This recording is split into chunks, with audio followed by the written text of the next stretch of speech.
हम पढ़ेंगे product of three vectors. तो एक है स्केलर ट्रिपल प्रोडक्ट। तीन वेक्टर का गुणा यदि एक स्केलर क्वांटिटी आ जाए या अदिश राशि आ जाए तो हम कहेंगे अदिश त्रिक गुणनफल या स्केलर ट्रिपल प्रोडक्ट।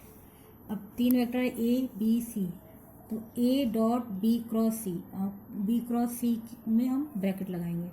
अब हम ये जानते हैं कि क्रॉस प्रोडक्ट का रिजल्ट एक वेक्टर क्वांटिटी होता है, तो बी क्रॉस सी एक वेक्टर हो गया और डॉट प्रोडक्ट का रिजल्ट होता है एक स्केलर क्वांटिटी। तो बी क्रॉस सी तो वेक्टर हो गया, अब इस वेक्टर का इस वेक्टर से डॉट प्रोडक्ट तो ये हो जाएगा स्केलर क्वांटिटी। तो रिजल्ट हमारा आ गया स्केलर क्वांटिटी, इसलिए हम इसको कहते हैं स्केलर ट्रिपल प्रोडक्ट या अदिश त्रिक गुणनफल। अब ए डॉट बी क्रॉस सी को कई बार क्वेश्चन में ये भी कहा जाता है कि वॉल्यूम ऑफ रेक्टेंगुलर पैरेललोपाइप या समांतर फलक का आयतन। Now properties of scalar triple product. First property है कि हम इसमें A dot B cross C is equal to होता है A cross B dot C. Dot and cross के स्थान को हम इंटरचेंज कर सकते हैं, तो इधर डॉट एंड क्रॉस के स्थान को इंटरचेंज कर दिया तो ये आ गया। इसलिए हम इस प्रोडक्ट को हम बॉक्स के रूप में ले सकते हैं। बॉक्स बना दिया और तीनों वेक्टर लिख दिए। किसी दो वेक्टर के बीच में डॉट लगा लो तो बाकी दो के बीच में क्रॉस लगाना पड़ेगा। इनके बीच में डॉट लगाए तो इनके बीच में क्रॉस, अगर इनके बीच में क्रॉस लगाए तो इनके बीच में डॉट लगाना पड़ेगा। तो फर्स्ट प्रॉपर्टी है कि डॉट एंड क्रॉस का स्थान हम चेंज कर सकते हैं और हम इस प्रोडक्ट को बॉक्स प्रोडक्ट के रूप में भी ले सकते हैं। तो इसका दूसरा नाम है बॉक्स प्रोडक्ट।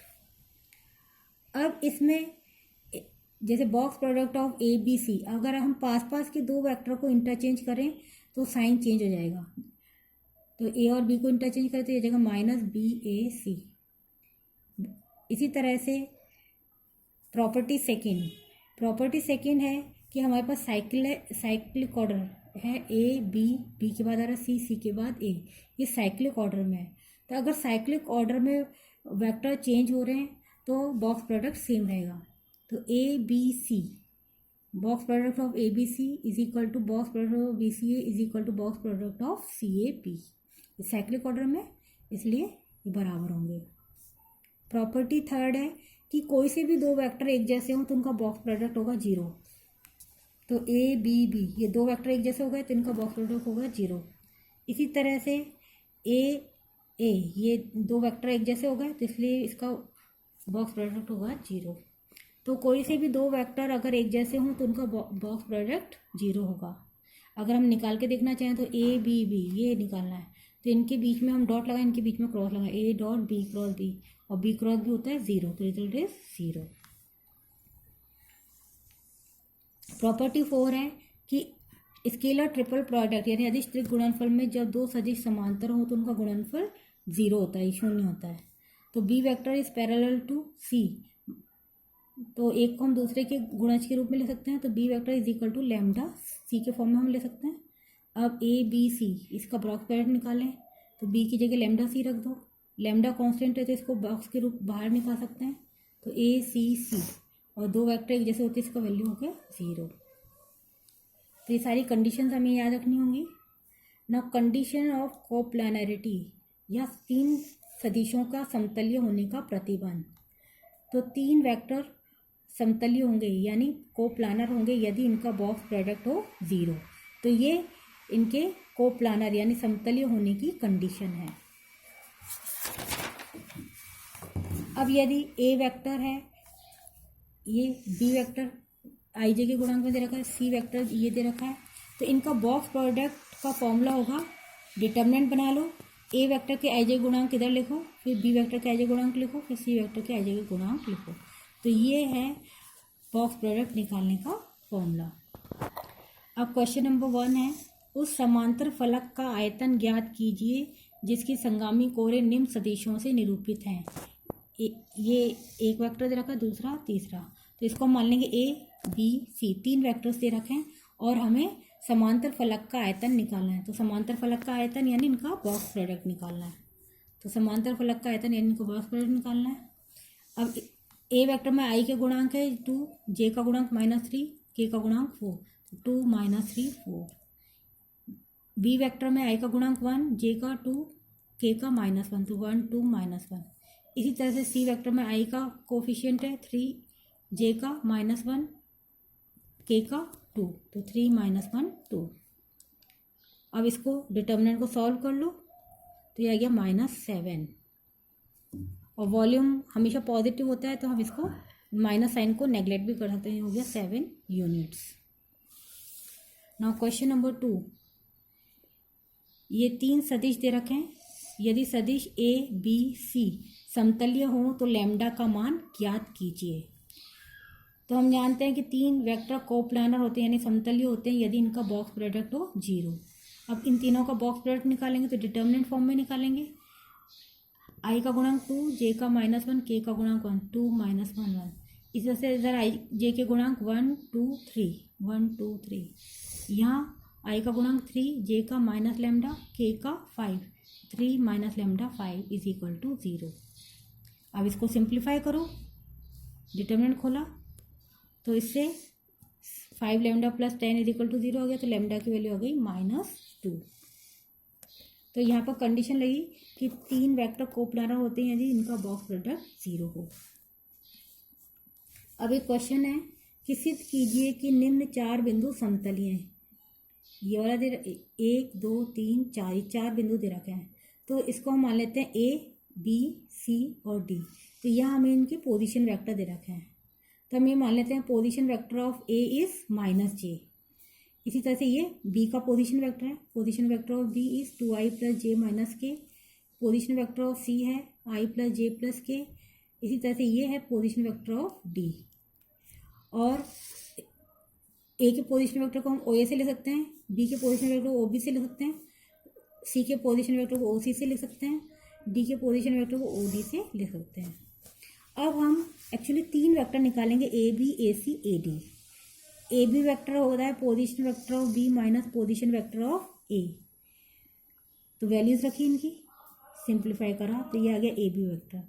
इसी तरह से ए सी वेक्टर होता है position vector of C minus position vector of A. Values रखा, सिंप्लीफाई करा तो ये आ गया ए सी वेक्टर। इसी तरह से ए डी वेक्टर होगा position vector of D minus position vector of A. Values रखा, सिंप्लीफाई करा तो ये आ गया। तो हमने 3 वेक्टर निकाले ए B A C A D. अब इनके तीनों के बॉक्स प्रोडक्ट निकालेंगे, अगर वो 0 आ जाता है तो हमारा आंसर आ जाएगा। अब हम निकालेंगे box product of A B A C A D. तो इसके ए बी के आई जे के गुणांक रखे 2 2 -1, ए सी के 1 2 1, ए डी के 3 4 0। फिर इसको सिंप्लीफाई करा तो रिजल्ट आ गया 0। तो box product of A B A C A D आ गया 0। तो हम कह सकते हैं कि ए B A C A D ये तीनों वेक्टर समतलीय हैं। या हम ये कह सकते हैं ये इन 3 वेक्टर को बनाने वाले कितने बिंदु हैं, A B C and D. तो हम कह सकते हैं ए बी सी डी ये चारों बिंदु समतलीय हैं। अब एक क्वेश्चन है, क्वेश्चन नंबर 4, यदि एल एम एन 3 समतलीय सदिश हो तो हमें सिद्ध करना है कि box product of L M N into box product of A B C is equal to determinant L dot A M dot A N dot A L dot B M dot B N dot B L dot C M dot C N dot C. इसका proof है कि हम माना L vector है L1i + L2j + L3k। इसी तरह से ये m वेक्टर है, ये n वेक्टर है, ये सब हम मान रहे हैं। इस तरह से a vector b vector c vector. अब हम निकालेंगे बॉक्स प्रोडक्ट ऑफ LMN। तो बॉक्स प्रोडक्ट ऑफ LMN तो ये डिटर्मिनेंट मेथड से निकालेंगे। तो L के i j गुणांक L1 L2 L3, m के m1 m2 m3, n के n1 n2 n3। तो ये बॉक्स प्रोडक्ट ऑफ LMN। इसी तरह से बॉक्स प्रोडक्ट ऑफ ABC निकालेंगे हम।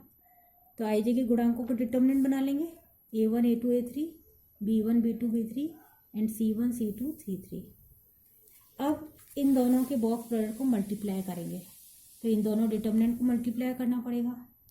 अब इन दोनों डिटर्मिनेंट को मल्टीप्लाई करते समय हम रो इंटू रो वाला मेथड लगाएंगे।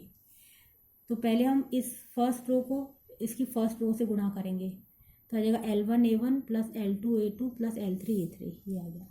इसी तरह सेकेंड रो को भी फर्स्ट रो से गुणा करेंगे, तो आ जाएगा M1 A1 + M2 A2 + M3 A3। इसी तरह से थर्ड रो को भी फर्स्ट रो से गुणा करेंगे, तो इधर लिखेंगे।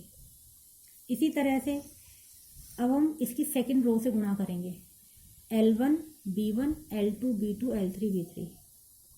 इस सेकेंड रो को इस सेकेंड रो से गुणा करेंगे तो इधर लिखेंगे, थर्ड रो को इस सेकेंड रो से गुणा करेंगे तो इधर लिखेंगे।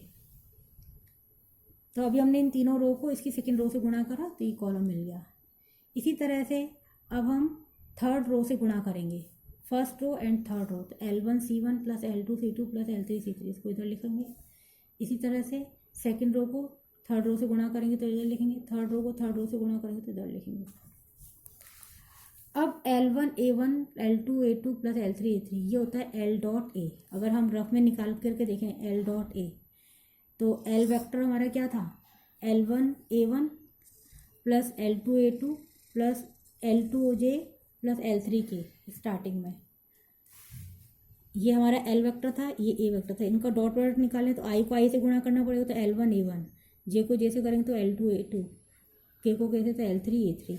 तो L डॉट ए हो जाएगा L1 A1 plus L2 A2 plus L3 A3। इसी तरह से L डॉट बी ये हो जाएगा, L डॉट सी ये हो जाएगा, M dot A M dot B M dot C. इसी से N डॉट ए हो जाएगा N1 A1 plus N2 A2 plus N3 A3। इसी से N डॉट बी ये हो जाएगा, N डॉट सी ये हो जाएगा। तो ये सारी वैल्यूज इधर हम पुट करेंगे तो ये रिजल्ट आ जाएगा, और यही हमें प्रूव करना था।